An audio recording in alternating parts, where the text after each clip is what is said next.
Here I have Honor X6, and today I'm going to show you how to insert SIM card and SD card into this device.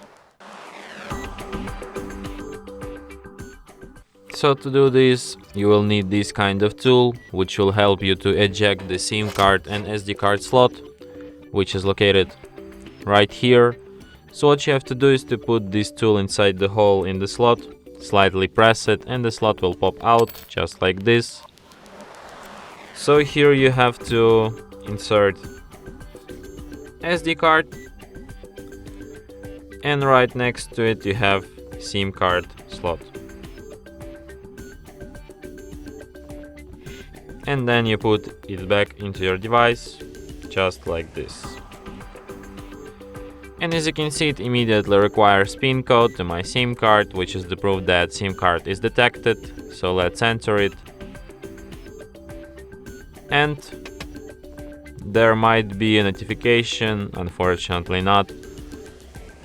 So to prove you that SD card is also found, let's open Files, Application,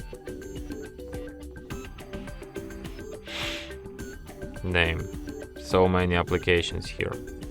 Files. And here you can see I have phone memory and I have memory card, which is basically my SD card, which I inserted a moment ago. And that's it. Thanks for watching. If you find this tutorial useful, don't forget to hit that like button and subscribe to our channel.